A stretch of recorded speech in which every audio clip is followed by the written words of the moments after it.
Hello, everyone. Today we have Dr. Kota Takahashi, an assistant professor in the Department of Health and Kinesiology at the University of Utah, where he directs the SAYU Lab for Biomechanics and Locomotion.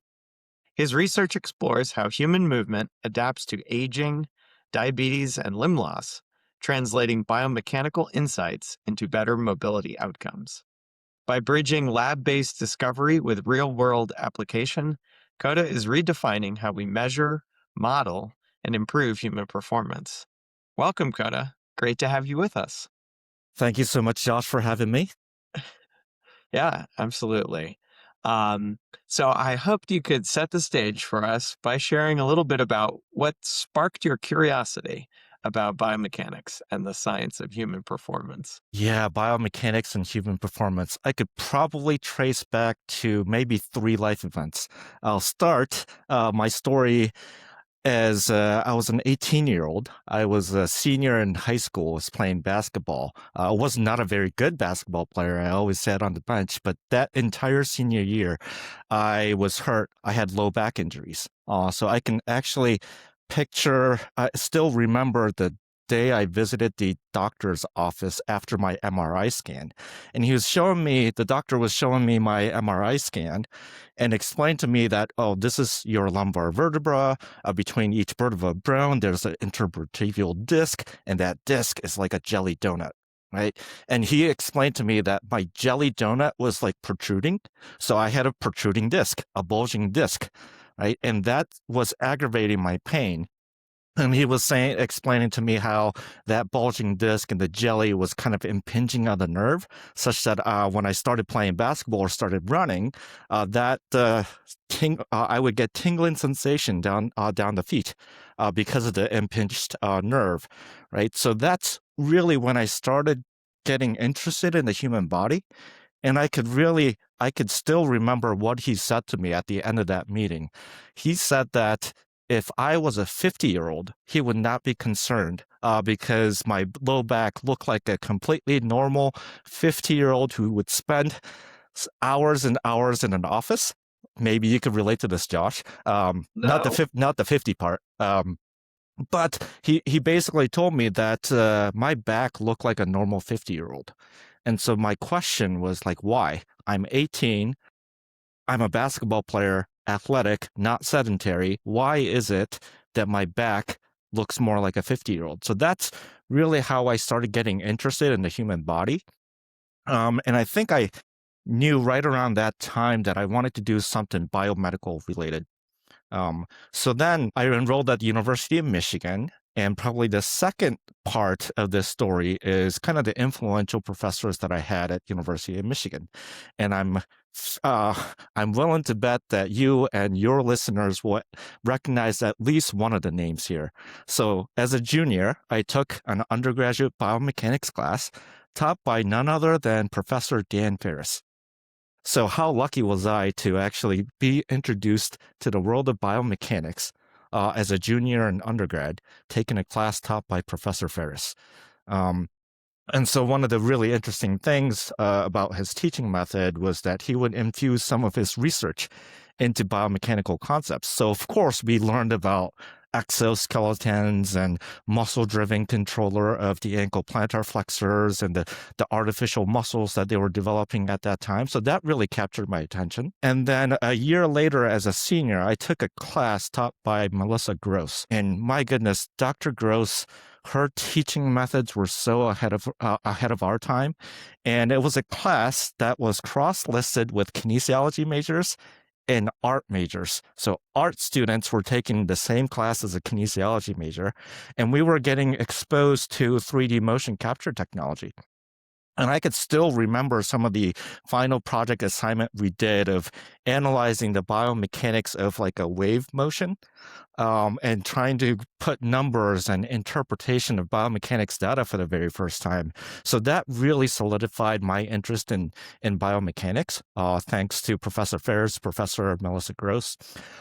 And then probably right around 2007, I was a first-year master's student and trying to really grab onto a subfield within biomechanics because I was still uh, searching for kind of the topic that would excite me in biomechanics. Um, Josh, I don't know if you still use Biomech Oh, Do you use Biomech occasionally, yeah, there's a occasionally? gold mine of information Yeah, there. exactly. So before the days of Twitter, LinkedIn, Biomech was a biomechanist go-to source for job posting, interesting discussions from time to time. And as a first-year master's student, I remember Biomech just blew up in a discussion, like a forum. And that was kind of relevant to what was happening in the field. Um, any guesses on what this topic was, Josh? Gosh. 2007, 2008. That's probably like you were maybe an undergrad, high school student, Yeah, maybe? I graduated high school in '06 and went into Carnegie Mellon. So, yeah, I was figuring out my freshman, uh, my own experience with Yeah. not knowing where I wanted to focus.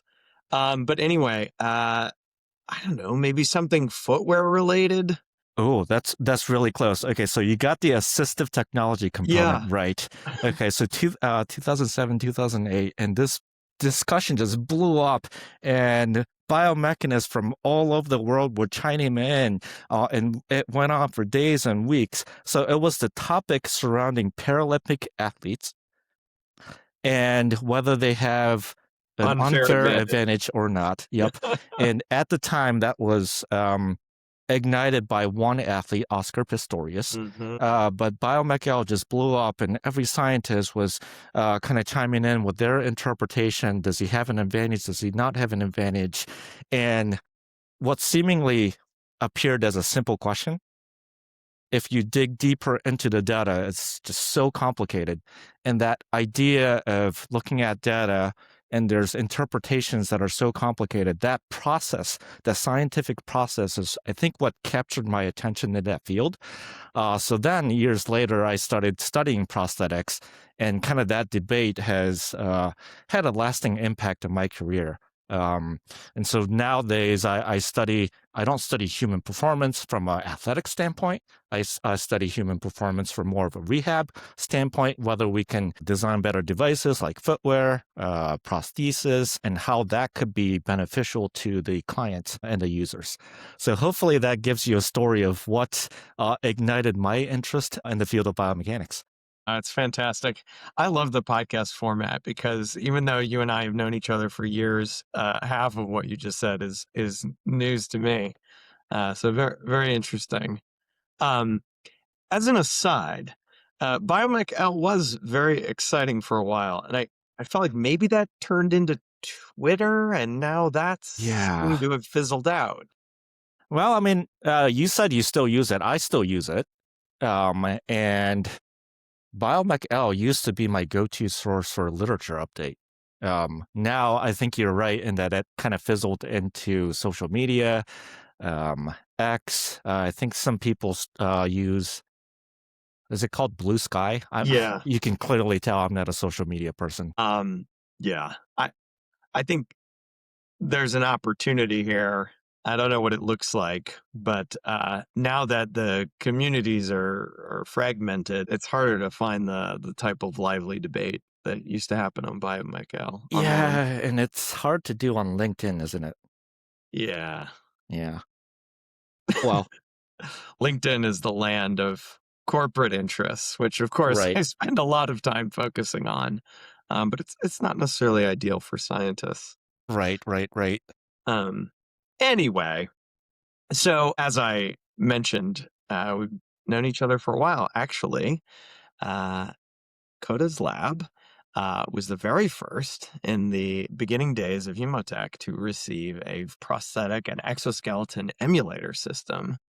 And that has been quite a journey.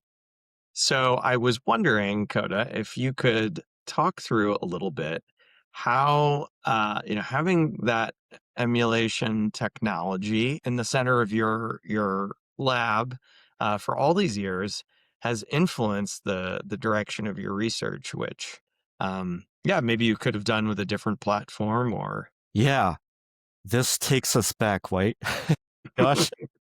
So this is we have some interesting parallels, Josh. So Mhm. um, I first started my faculty position in 2015 at University of Nebraska at Omaha, and I'm just going off of memory here. Josh, was 2015 the same year that Humotech started? Yeah, April of 2015. So you literally made the starting of Humotech possible. Yeah. So, but I could say the same thing about our lab, Right. in that you helped started our research, um, from the standpoint of you delivering a product, a technology that really benefited our lab.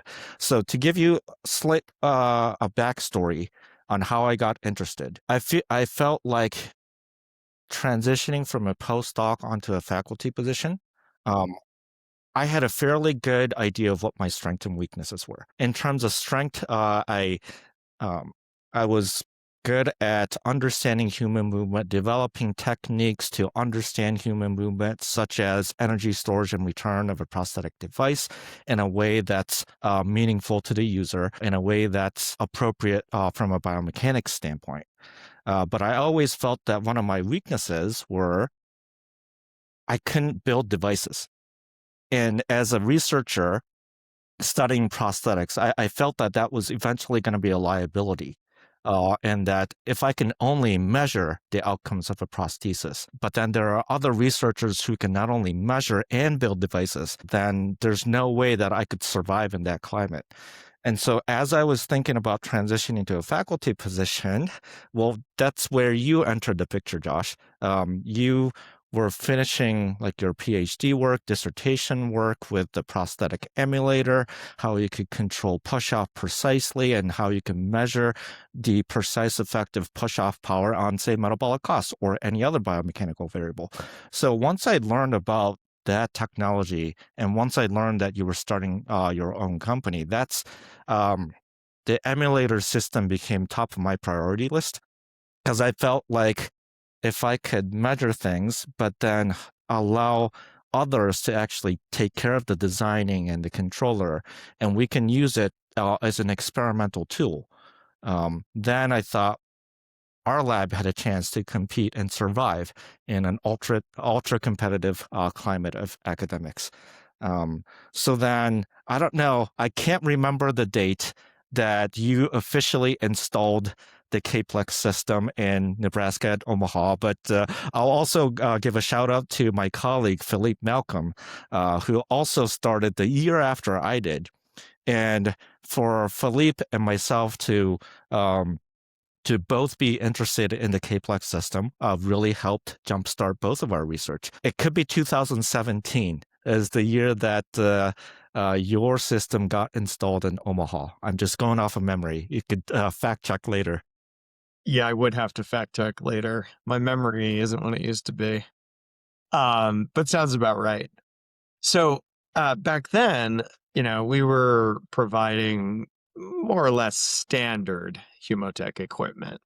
Now, in our current collaboration, we have this very special opportunity to develop a new end effector from the ground up. I mean, you're very involved in that design process since the beginning. Um, so I was wondering if you could share a little bit more about that specific project and also what it's meant for you to be engaged in that design process. Has that been fun? Yeah, yeah. So I'm just realizing now that I didn't even answer your first question. Was like, what has the technology done for our lab? Well, yeah. So after the initial installation, we started doing experiments controlling ankle stiffness, right? And right around the same time, we were observing something about the human foot. So the human foot is a really good shock absorber, right? And you can emulate shock absorption in a prosthesis pretty easily. But I think one of the things that makes our collaboration unique is that we decided to inject shock absorbing capability in a different part of the prosthesis. So now um, working with shock absorbing pylons, right? So the pylons that can compress along the long axis of the leg, and hopefully that could mimic some of the shock absorbing capabilities of the human foot. Um, so this whole process has been really fun in that, again, I'm not the designer. The only thing that I've built in my life is probably IKEA furniture. Um, and so kind of this collaboration with Humotech has done wonders for our lab, in that it allowed us to kind of dream of some of the devices that may not have existed, or some capabilities that may not have existed before.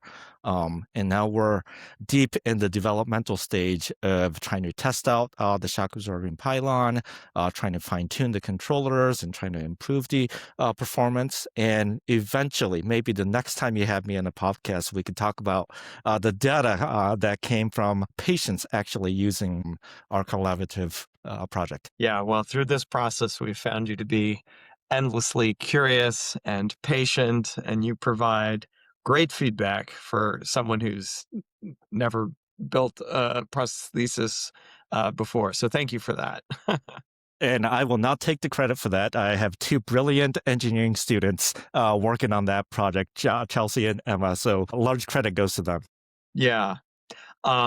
Okay, I want to segue to a different topic since you have mentioned Chelsea and Emma. I feel like as a mentor and an educator, there is something very special about your style and the lab that you've developed. I was wondering if you could tell us a little bit about that.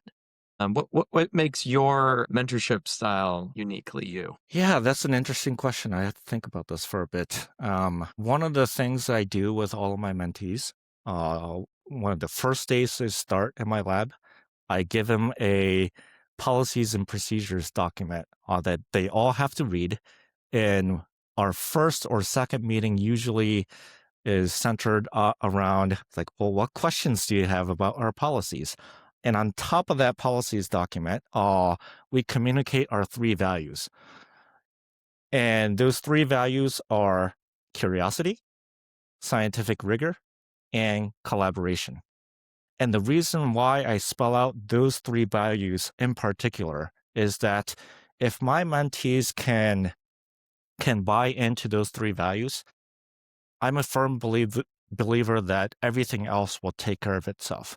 So if you're being curious, asking the right questions, and digging deeper into the data to be rigorous as a scientist, and then you're openly communicating some of your ideas and fine tuning all of your ideas with colleagues through collaboration.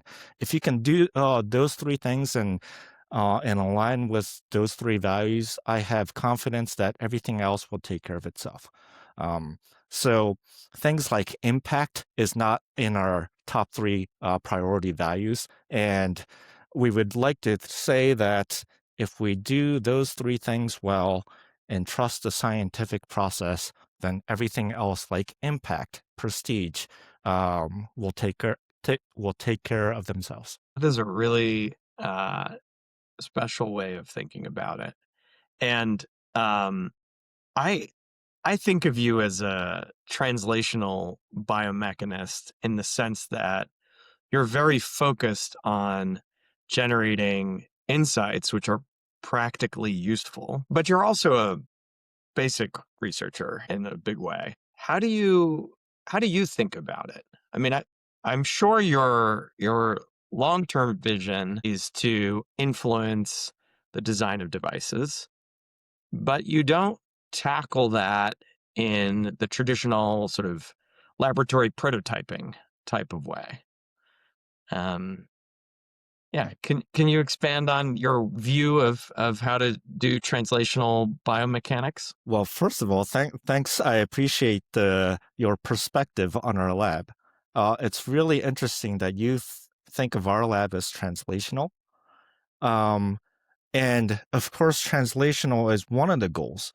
But I would say that is probably a byproduct of what we try to focus on. And you actually said it, and that we do also mechanistic work. Um, Deep inside, I'm a little bit more passionate on the mechanistic side. But the translational research, I treat it more as public service. I treat it more as, well, we need to get our mechanistic research and do it in a meaningful way that users and clients or patients could potentially benefit. But ultimately, we start with the basic science type of questions, curiosity driven type of questions. And then a lot of times we let the translational stuff take care of itself. Sometimes when you study mechanistic problems, the data becomes self evident that the next study should be pretty obvious. And a lot of times when we look at, when we do mechanistic studies and say, foot and ankle behaves this way, what if we change certain parameters about human foot function? And a lot of times that changing the foot mechanics usually involves some type of devices. So we approach most of our research question with a mechanistic lens, but then we just happen to have translational component like footwear research that we're doing is a good example of that. But that was all driven by some of the mechanistic finding in human feet, looking at energy dissipation, moment arm manipulations, and just footwear happened to be a nice way to manipulate that. And if we can actually use footwear not only as a mechanistic device, but a translational assisted device, then we cover all of our grounds in terms of mechanistic studies and translational research. So hopefully that gives you kind of our philosophy on how we approach research. Yeah, it may just be the way my brain works, but I guess what I'm realizing is I believe if you are doing mechanistic research with devices, you're doing it well, rigorously, uh, the results should naturally lend themselves to translation. Yeah. And one thing that's really unique about working with assisted technology like footwear and prosthesis is a great example of it. Thanks to a device like yours, we have precise control over how the prosthesis functions. So, from a mechanistic scientific rigor standpoint, that's a really nice experimental way to test hypotheses. But when we actually phrase the hypotheses in such a in a slightly different way, then that hypothesis becomes, well, is it translating benefit to the user? So sometimes by twisting your hypotheses or the mechanistic questions, the basic science questions become translational research and translational direction. Um, a related topic is, the very unique environment in which you conduct your research. So I've been very impressed with your facilities and team at University of Utah, and you work in this beautiful state-of-the-art facility where researchers, clinicians, patients are sharing the same space, tools. Maybe they have some water cooler chats. What can you say about how that environment has helped to shape or accelerate your research? Yeah, well, first of all, I'm very thankful and appreciative of the university. And our research lab is located in the rehab hospital. So, Craig Nielsen Rehab Hospital is where our lab is. And the rehab hospital opened in, I believe, 2020. So, it's a brand new rehab hospital. And then when I first joined University of Utah in 2022, um, they had an empty racquetball court that was waiting to become a biomechanics lab. And I just happened to be in the right place at the right time where I was able to use that empty racquetball court and turn it into a state-of-the-art biomechanics facility. But in terms of resource, it helps tremendously to have a biomechanics lab in a rehab hospital. One example that our team is benefiting from the environment is that we have a collaborator who hosts amputee clinics weekly. And so all of my students and my trainees take turns attending the amputee clinics. And that's where we can learn about what the patient needs are. And for my trainees and myself, it's just important to just take a notebook and take notes and hear their stories of what they need out of say prosthetic devices and technology in general. So that's been a huge educational value to us, being in a rehab hospital and having collaborators that see patients directly. It's incredible. My own personal journey with this looked pretty different. I was, studying engineering at a well-known engineering university that had quite a few different PIs conducting research in prosthetics and exoskeletons. But there was no medical center. And so to get access to the clinicians and the patients, I had to, get in a car and drive down the road. But more importantly, I had to cross an institutional barrier. I had to work and I had to understand a different institution in town that was focused on clinical care and clinical education. Um, and that for me was a multi-year process of building bridges. And I'm still in a lot of ways working on that today. So I can't imagine what it would have been like to be a PhD student and have literally within the same building that kind of access. I think that's incredibly powerful. Yeah, we are incredibly fortunate to be in that environment. I can tell you that for sure. I feel like as researchers, it's it's pretty cool to see the next generation benefiting from all the work we've put in solving some of the historical problems so they don't have to anymore. When you say next generation, Josh, it makes me feel so old. I feel old, Kota. I mean, another random example is the power of AI now.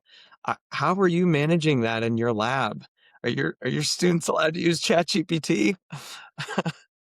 We did have a lab meeting on this topic, and I emphasized that our policies will remain fluid. Yeah, That's the only thing I can tell you. Um, ChatGPT is an amazing writer, yeah. and I'm not trying to advocate the use of ChatGPT for scientific writing. I will not allow that in my lab. But one of the things that I use ChatGPT for all the time is finding articles that I would otherwise miss.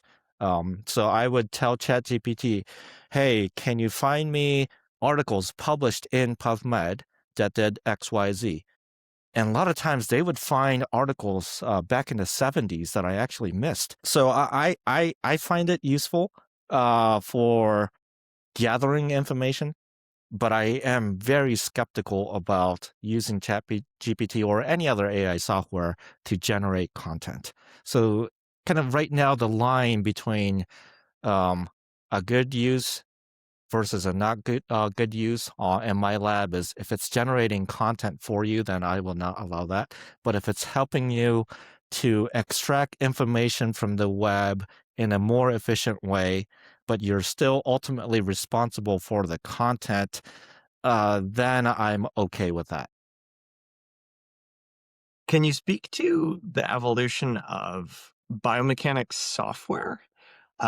Early in my PhD days, I spent hours and hours like clicking on little dots on a screen and tagging them. So much time spent doing the sort of blocking and tackling of biomechanics research. Has that become much more efficient? Ooh, yeah. Well, I will be the first one to admit I'm a little bit behind the trend in that I know there are a lot of softwares that could debugging and do automatic labeling of markers and spit out data and waveforms of like this is the gait analysis results.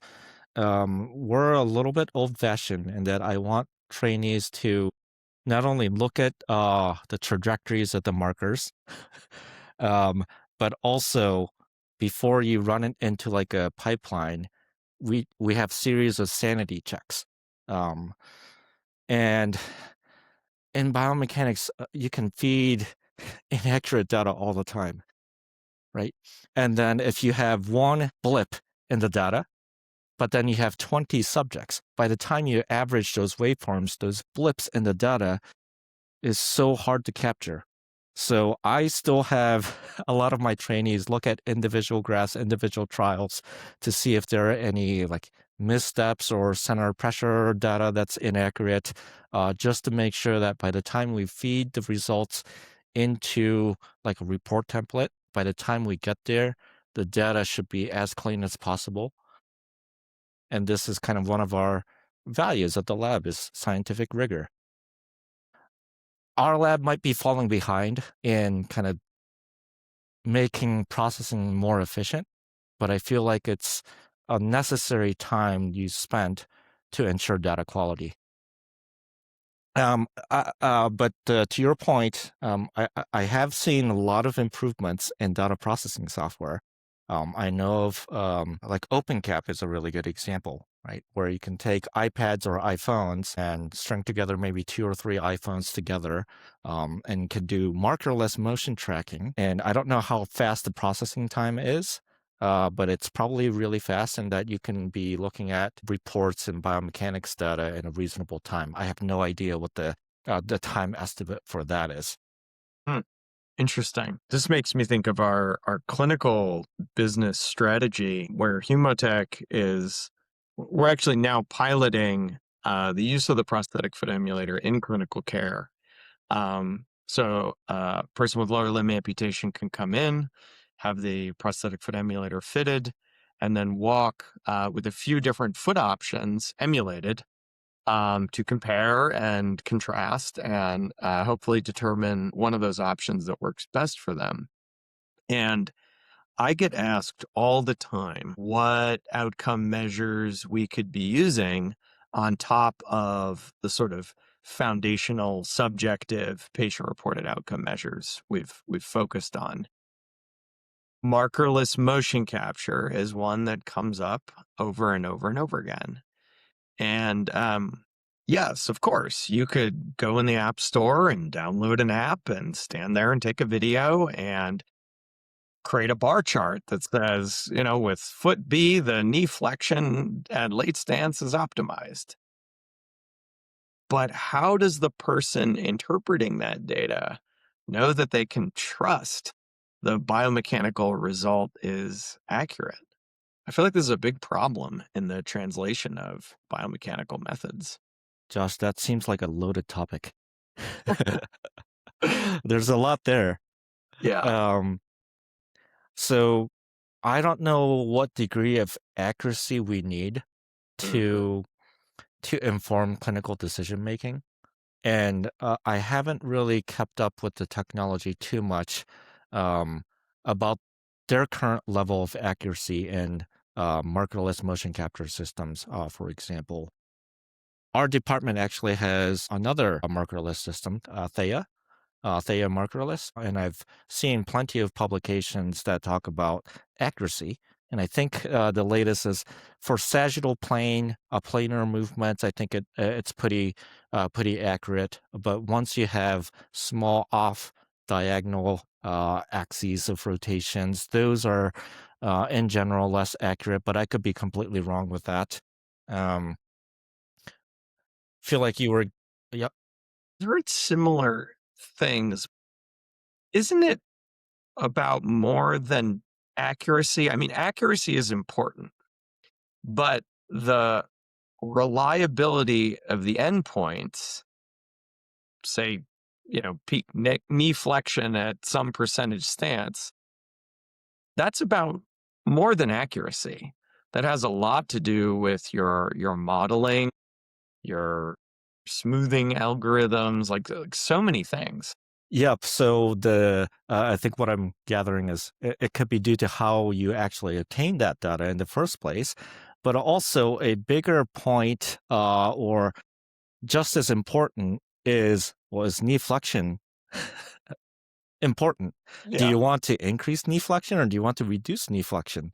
right. And a lot of times in biomechanics, I kind of struggle with those basic, simple questions Mhm. like, is improving or increasing knee flexion good or bad?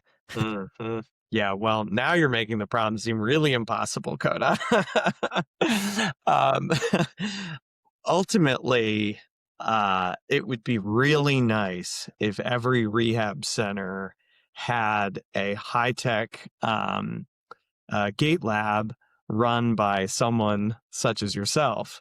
But this is a resourcing problem. It's not very scalable, the level of rigor that you have in your lab. So naturally, and on the business side, people gravitate towards easier solutions. And yeah, the question of accuracy winds up being kind of secondary. Josh, you're making me insecure a little bit. Well, um, sorry. uh, Yeah.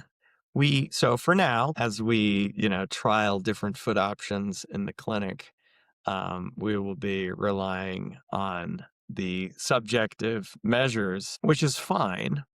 But as someone trained in biomechanics, it's ultimately a bit unsatisfying. Y- Yeah, so this is an interesting topic, subjective preference. Yeah. Um, and we've tried to evolve with kind of the needs of the field. And I notice more and more often now people are capturing subjective preference, qualitative surveys, qualitative interviews, in addition to biomechanics. Right? And we've started doing that a few years ago. And I don't know if I should be inspired or feel depressed, but a lot of times the biomechanics that we measure really don't match subjective feedback. One of the studies that we're doing now using carbon fiber insoles is a really good example. Biomechanics, from a biomechanics standpoint, we see a lot of beneficial changes. Well, I should say beneficial in quotation marks, like enhanced ankle moment, um, calf muscles are contracting with slower velocity. But then when we have them do like 6-minute walk tests where we tell the participants, walk as far as you can for 6 minutes, and then we take surveys. A lot of times the survey outcomes say that, oh, this is not helping me, or this insole condition that really helped from a biomechanics standpoint, the participant is really not sometimes not feeling that benefit. It's not always the case, but sometimes leaves our head scratching. It's like, what are we doing? Measuring biomechanics that the users are not aware. Are they just not sensitive enough to perceive the benefit? I don't have a good answer for it right now, but that's one of the things that we're trying to wrestle in our lab right now. So does that tell you, if you had to speculate, I'm asking you to speculate, does that tell you that we're looking at perhaps the wrong biomechanical outcome measures, or that patients don't know what's good for them? I better be careful what I say, right? If I say we're looking at the biomechanics variables, then it might actually put biomechanics lab out of business. Yeah. Yeah. Um, fair enough. I guess, yeah, it's a classic case of the more you know, the more questions you have Yeah, to ask. I think the short answer is maybe some of the changes we see biomechanically um, could be beneficial in some context and could be detrimental in other contexts. Um, so, for example, we see time and time and again, like we can enhance ankle moments, forces that the calf muscles are producing with assisted devices like footwear. Is enhancing force outcome, is that a beneficial outcome or potentially detrimental? And I think the answer, it could be both. It Yeah. could be beneficial if you're trying to walk faster, but if you're trying to minimize your risk of injury, then that might be a detrimental effect. So I think there's no simple answer, but it just depends on the context and what you're trying to achieve. I love that as a hardcore biomechanist, you're wrestling with these questions. I think it bodes well for our prosthetic pylon emulator project, which I think is a classic example of this sort of unclear relationship between biomechanics and preference. Shock absorption, good? I don't know. I guess it depends on Yeah. whether high shock absorption or low shock absorption is optimal. And how do we decide? Yeah, on a related note, well, if we're enhancing shock absorbing capabilities, chances are we're also increasing energy dissipation, right? Now, as a roboticist, you probably don't want to increase energy dissipation, right? Well, in certain contexts, because that's making the motor more efficient, for example. But we're trying to basically increase energy dissipation to some extent at certain phases of the gait cycle when you need energy dissipation, like when the foot is first colliding with the ground. You need that energy dissipation. So if we're actually increasing that through a shock absorbing pylon, are we actually helping the person, or are we actually adding to their inefficiency in terms of energy cost? We shall see. Yeah, I mean, I ran into this during my powered push-off studies, at Carnegie Mellon when I was in graduate school. Um, for participants who knew what to do with the very high levels of power we were able to provide, we saw clear metabolic energy reductions, especially high speed and walking up inclines. That power was very useful. But even the users with the most biomechanical benefit didn't like it. They didn't enjoy the experience of that very high level of power delivery. So we ask in our surveys that we use to compare different feet now, fast forwarding today, we ask explicitly, what is your willingness to use this foot? 1 to 10, because nothing else matters if your willingness to use it is low. So that's an interesting one. Your willingness to use that foot. Um, can you give me more context there? I'm really interested. So willingness Yeah, to use that foot in the foot that you're emulating with the Caplex system, is that the context? right. So say you're walking in the emulator and you're Uh-huh. experiencing a set of different feet.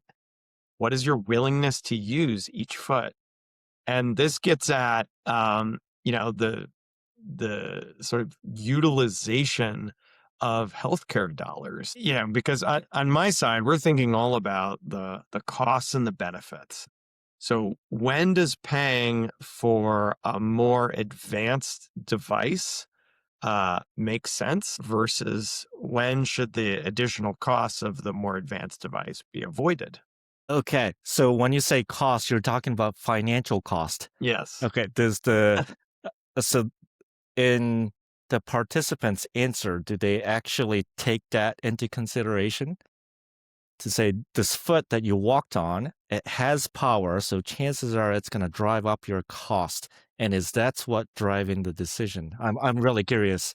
No, we haven't gotten into that level of Okay. detail yet. That's a bit of a complicated topic because for a prosthesis user, they may or may not incur a personal financial cost to different devices, depending on their insurance and whatnot.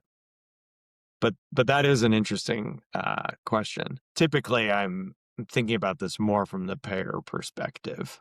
Hmm. So, the more expensive foot makes sense if there's high utilization and improvement in quality of life. But the more expensive foot doesn't make sense if there's low utilization and no effect on quality of life, even if maybe we were able to measure some benefit biomechanically in the lab.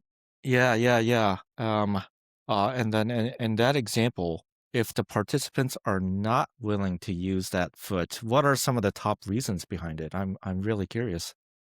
If it's and if financial cost is out of the equation, I'm really curious what those factors are. Yeah, we don't have that explicitly as a question in our process to date, but we do have sort of a free text field where we record just, you know, self-reported, spontaneous feedback. Over time, we could probably analyze that data and extract some insights, but sounds like you and I have begun writing our next grant proposal, Coda. It's a very tricky area to get into, I think. Yeah. Yeah.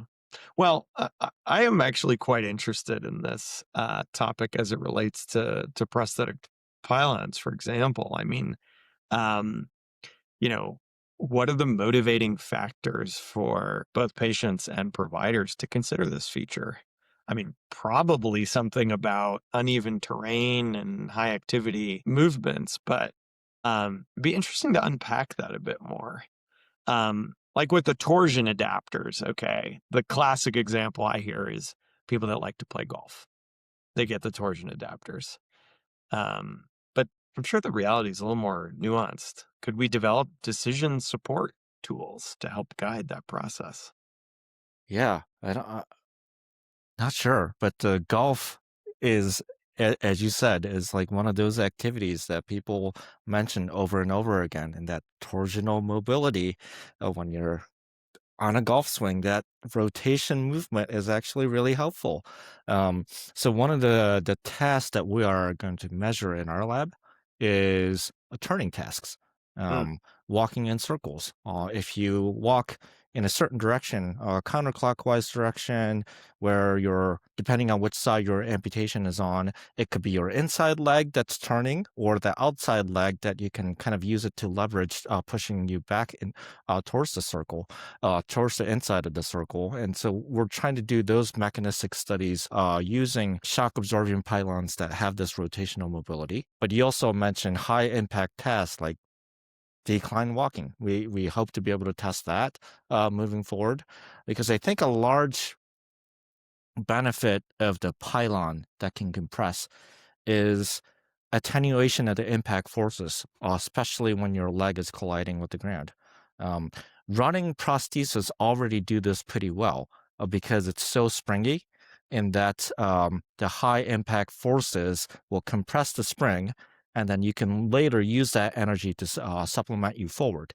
But in walking, the requirements are a little bit different in that you have to dissipate that impact force or energy. Um, and then you kind of have to capture it, and then there's almost like a delayed energy return. Hmm. So shock absorbing pylon could help with certain features of that, but again, we're trying to test those questions as we speak. Hmm. Fascinating. Well, definitely something to discuss further in our next podcast when we have more data. Yes. Um, all right. So to just mix things up a bit, here's a curveball.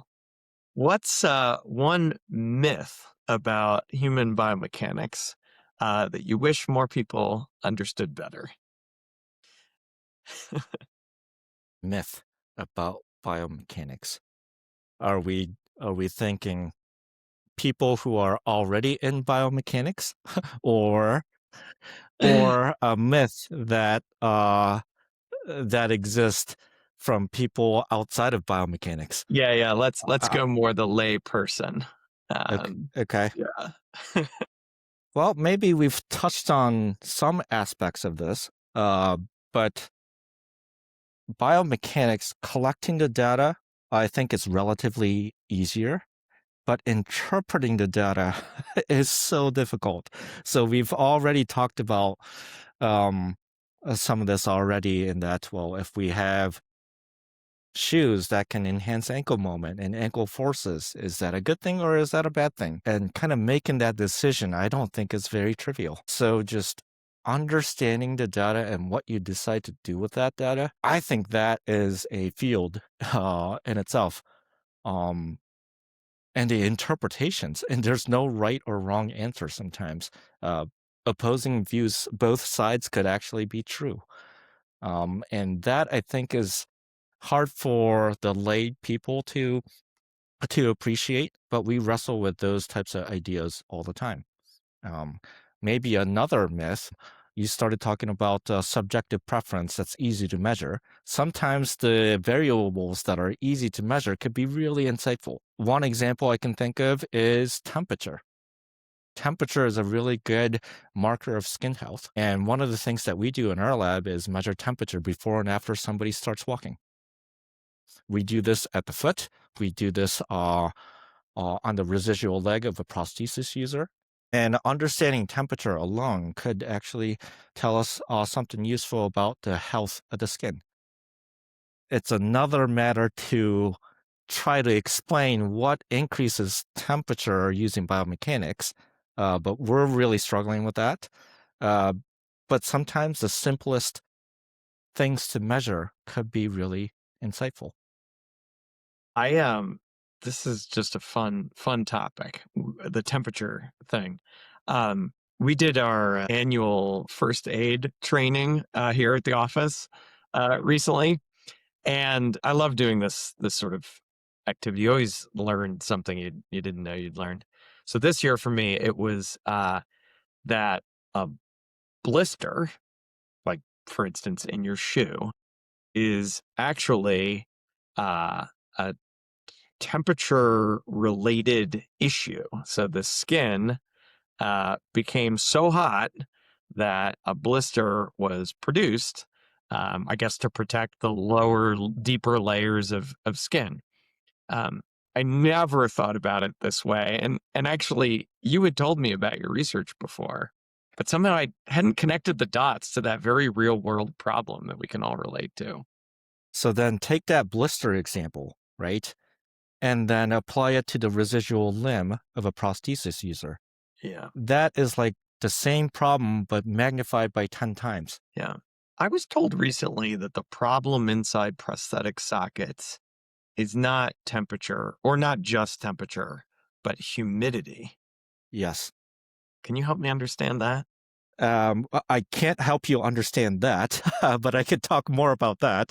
So actually, we just had a participant come into our lab, and she lived in the South for most of her life. Mm, And then a few years ago, she moved to Salt Lake City, where it's really dry. Temperature wise, it's hotter, but anecdotally, she said that being in a less humid environment has helped with some of the socket related issues. Now, of course, she also told me that she did get a new foot when she moved to Salt Lake City. So we can't tell which one's the more that's the decisive problem. factor. But she did tell me that living down in the South, very humid, made walking with the prosthesis and using prosthesis very much more uncomfortable. So I think there's something to it. I don't really know uh, if there's a scientific explanation of how humidity affects, say, comfort of a user, but that's definitely have to be one of the factors that we should consider about socket comfort. Fascinating. Yeah, I think it was a clinician who told me the thing about humidity. So, your answer to my previous question was a two-parter. I want to ask you about the first part, with the difficulty of interpreting data. So you work in the type of rehab hospital where biomechanical expertise is in-house. So presumably if a clinician wants to understand a biomechanical aspect when working with a specific patient, they could consult you. But it feels to me like there's a missing specialty in healthcare rehab, that's like the radiologist, the person that like looks at the data and follows their training to come up with a conclusion or a suggestion based on the data that they're looking at. Um, how are you potentially, influencing the training of a next generation, who is more data savvy? Is that something you think about? A topic like this usually comes up in um, PhD student dissertation defenses proposals. Um, when you're looking at a data, there's always alternative explanations. And I think that's what you're getting at, in that you look at the data and there are multiple different ways you can interpret that data. I think this part of the training is so critical for master's students and PhDs. Um, not it Science is not just about collecting the data, but also interpreting it. Um, And there's a certain level of responsibility for somebody who's creating that data to be able to interpret it in such a way that outsiders can understand. And I think that's a large part of education. So, kind of the analogy that you made with the radiologist, I certainly hope that a PhD student is getting that training. Because if you only present one side of the data, one interpretation, some of that have real world consequences. Right? If we interpret it incorrectly and then make decisions based on that data interpretation. So in our lab, we try to be extra cautious in trying to interpret data. Um, a good practice is other alternative explanations or other alternative hypotheses that could be equally valid. So I think that comes with a scientific training. Yeah. The scientific method can solve almost all problems. But the application of it is not always trivial. Yeah, and if Um, you want a simple story, then sometimes our field is not good at simple stories sometimes. yeah, yeah. That's probably my biggest challenge as a business person is communicating what we do simply to someone who hasn't spent their career in this field.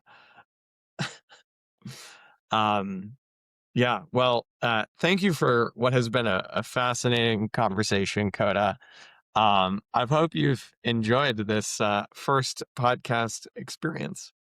Josh, this has been fun. Um, and once our collaborative project has more data, then maybe we can do this again in several years. Yeah, looking forward to that. Thanks for all your support and curiosity. What were the three pillars again? I loved this. Curiosity was the first. Curiosity was the first, scientific rigor and collaboration in no particular order. Yeah, I'm gonna write that down, put on a sticky note, and attach it to my monitor. Thank you, Coda. Thank you very much, Josh.